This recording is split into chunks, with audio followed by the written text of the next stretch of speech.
ang isang magiting na Pilipino, si Bernard Tube.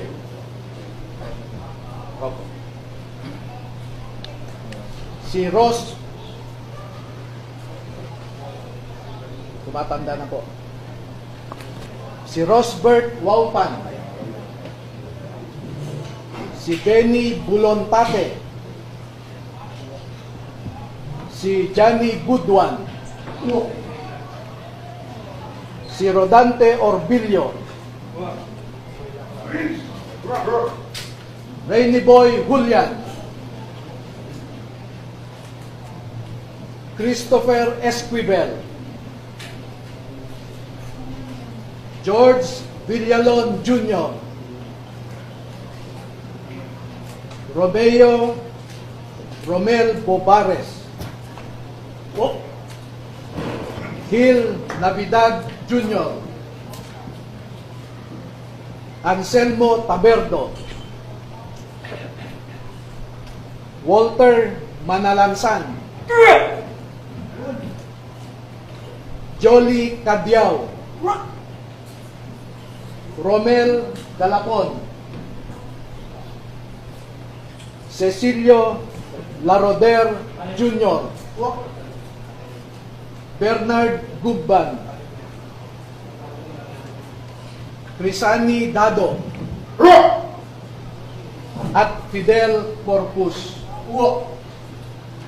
Meron po silang kasamahan na 12 pa na hindi makakadalo ngayon dahil sa mga personal na rason.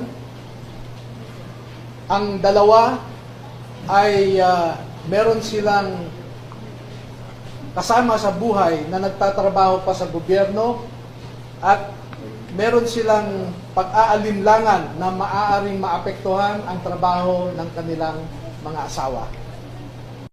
Ang mga sundalong ito ay wala na sa serbisyo. Ngunit ang nasabi nila sa akin, ito ang marahil na huling labanan na kanilang papasukin at gusto nilang magpakasundalo sa ating bayan.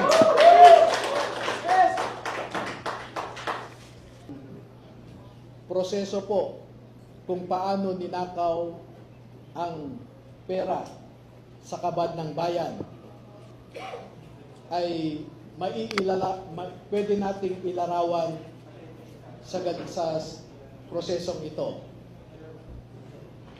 Marami pong contractors sa buong Pilipinas na napumesahan ng proyekto at hindi pa nila nakukuha ang kontrata ay nag-uumpisa na silang mag-remit kay Ginoong Saldico doon sa kanyang bahay sa Valle Verde Phase 6 sa Pasig City. At daan-daan na maleta ng pera ang dumarating doon. Merong employee si Ginoong Zaldico na binibilang ang mga pera na dumarating sa Valle Verde 6. Pagkatapos nito ay binabalik nila sa maleta ulit at dinadala sa penthouse ng Horizon Homes sa BGC. At mula sa Horizon Homes, doon na manggagaling ang ibinibigay sa iba't ibang mga politiko at mga personalidad sa ating lipunan. Ang halimbawa po ng proseso ay nag-uumpisa sa pagbilang nila ng pera.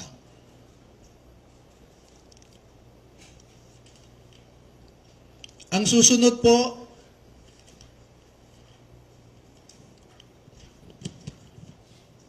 sa larawan sa itaas ay inihahanda ang pera bago isilid sa mga maleta ulit sa Horizon Homes. At yung larawan sa ibaba ay isang halimbawa ng pag-deliver ng pera sa bahay ng isang mambabatas.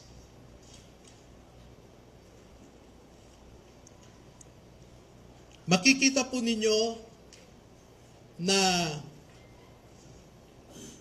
may nangyari kay Master Sergeant Gutesa.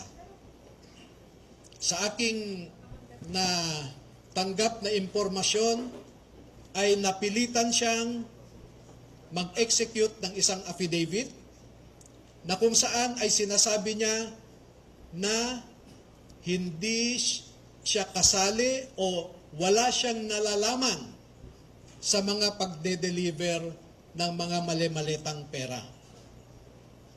Pero makikita po ninyo dito na siya mismo ay kasama sa pagde-deliver ng pera. Kaya naaawa po ako ngayon sa sitwasyon ni Master Sergeant Gutesa dahil ginawa siyang sinungaling.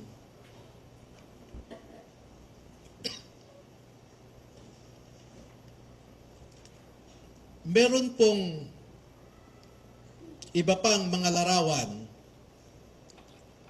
na sa tamang forum later ay maglalahad pa kami ng karagdagang mga ebidensya. Pero ang pagde-deliver nila ng pera ay gumagamit ng eroplano,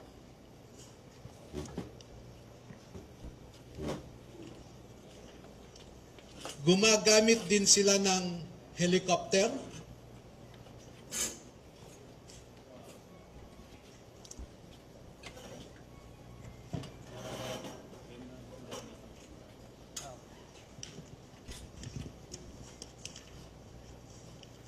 at ganito po ang mga dinideliver sa mga bahay ng ilang mga mambabatas.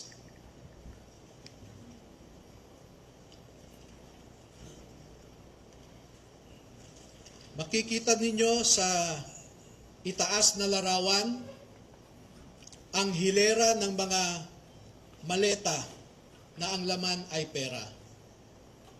At parte lamang ito ng isang delivery na sa panahon na ito ay 52 na maleta ito. Sa isang delivery, umabot ng 52 na bagahe.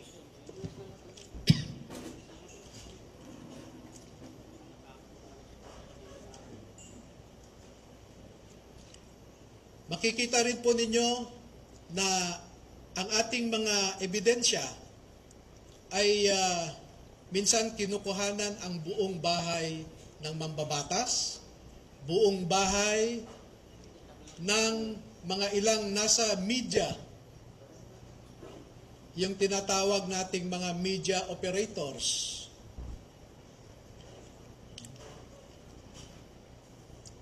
At ganyan po sila mag-deliver. No?